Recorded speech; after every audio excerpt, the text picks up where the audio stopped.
और उन 10 एक्सेप्शन के रहते हुए भी राहुल गांधी को सज़ा हो गई, तो भाई लीगल टीम की तो बलिहारी है।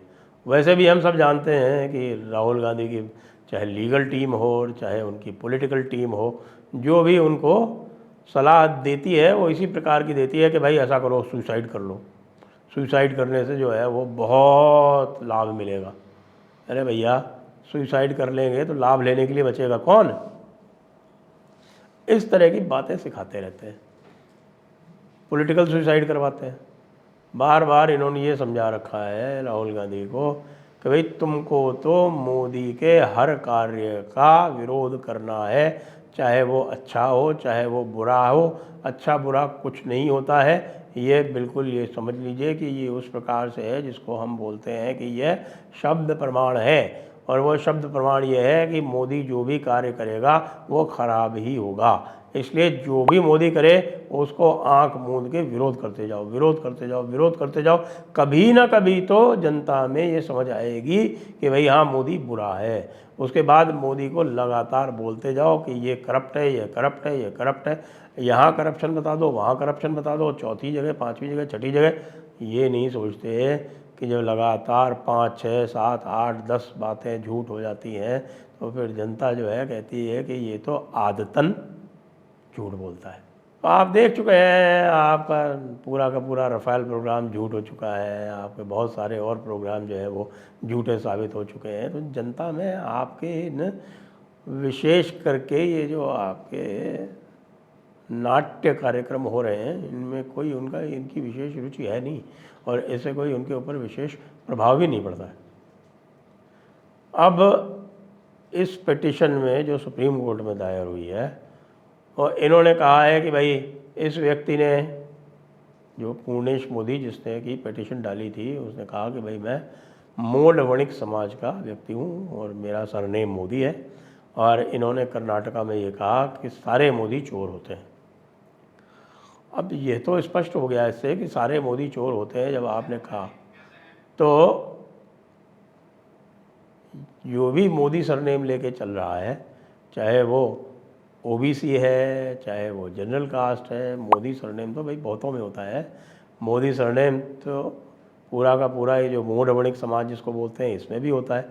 मोदी जो है वो महेश्वरी जो वणिक समाज है उसमें भी होता है, कईयों में होता है।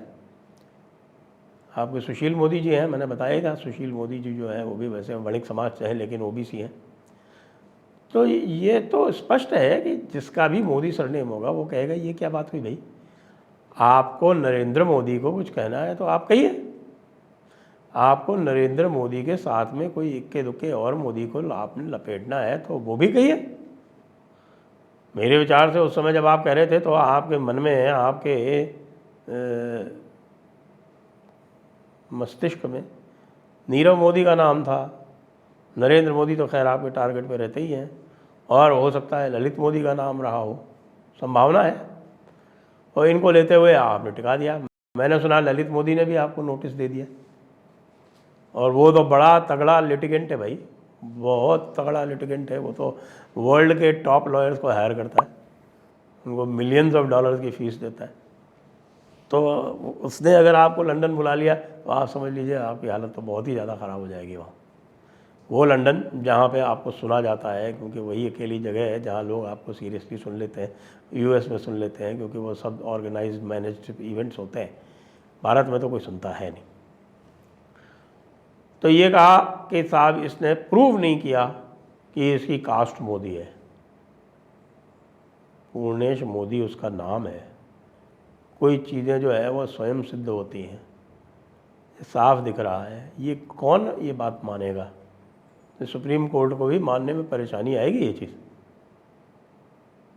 फिर ये कह दिया कि साहब कि इससे किसी की कोई मानहानि नहीं हुई। मानहानि हुई या नहीं हुई वो तो उसने प्रूव कर दिया ना, एविडेंस लीड की, एविडेंस लीड के उसने प्रूव किया कि साहब उसकी मानहानि हुई है। तो उसने साथ में उसने अपने और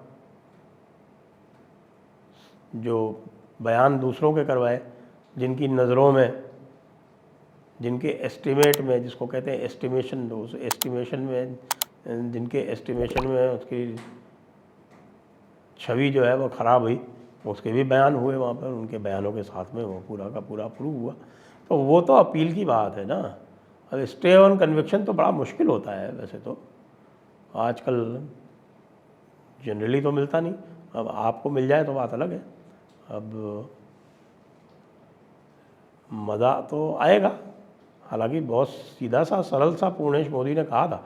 पूर्णेश मोदी ने कहा भाई आप माफ़ी मांग लीजिए, मैं इसको कंपाउंड कर दूंगा, क्योंकि इसमें कंपाउंडिंग की फुल पावर होती है लिटिगेंट को, जो पिटिशनर होता है। उसने कहा था कि आप माफ़ी मांग लीजिए, मैं कह दीजिए मुझसे गलती हो गई। अच्छा, इसमें कोई ऐसी वैसी बात भी नहीं थी। आप कह देते हैं कि भाई मेरा आशय केवल नरेंद्र मोदी था, बाकी किसी को यदि किसी भी प्रकार की भावना, किसी भी अन्य मोदी को किसी भी प्रकार से उसकी भावना को ठेस पहुंची हो तो मैं बिना शर्त माफ़ी मांगता हूं। लेकिन नहीं, आपकी टीम ने आपको चढ़ा रखा है कि यदि आपने माफ़ी मांग ली तो आप सावरकर बन जाओगे, क्योंकि आप सावरकर को माफ़ी वीर कहते हो। ये अलग बात है कि माफ़ी आप मांग चुके हैं अलग अलग स्थानों पर, तो उससे कुछ भी नहीं होने वाला था। लेकिन चूंकि आइडियोलॉजिकल पोजीशंस आपको दिला रखी हैं कि माफ़ी मांगने से व्यक्ति जो है वो सावरकर हो जाता है। अरे सावरकर तो जिस दिन आप हो गए राहुल बाबा, उस दिन तो आप समझ लीजिए कि आपकी ख्याति में 4 चांद लग जाएंगे, लोग आपको हाथों हाथ लेंगे। क्योंकि सावरकर एक ऐसा व्यक्ति था, सावरकर एक ऐसा त्यागी व्यक्ति था, सावरकर एक जैसा वीर योद्धा था, सावरकर एक जैसा साहसी था, सावरकर एक जैसा लड़ाकू था। उसका कोई मुकाबला नहीं, कोई सानी नहीं है। न केवल महाराष्ट्र, पूरे भारत में सावरकर की श्रद्धा से इसीलिए इमेज बनी हुई है, श्रद्धा से नाम इसीलिए लिया जाता है। तो आप ये सावरकर कॉम्प्लेक्स में ना रहें, अभी भी समय है।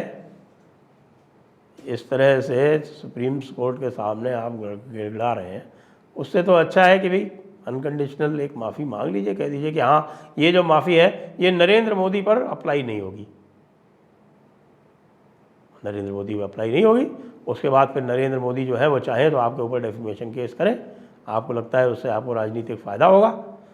तो ये तो बाकी लोगों के लिए जो आपका जो स्टेटमेंट है उसको तो आप वापस ले लीजिए, बहुत सरल तरीका है, आप उसको वापस ले सकते हैं, वापस लेके पूर्णेश मोदी से कंपाउंड कर सकते हैं। लेकिन आप करेंगे नहीं, क्योंकि आपकी लीगल टीम, आपकी जो पॉलिटिकल एडवाइजरी टीम है वो बिल्कुल यूजलेस है। तो कोई बात नहीं, अब हम देखेंगे आगे कि सुप्रीम कोर्ट में क्या होता है। जय हिंद, वंदे मातरम।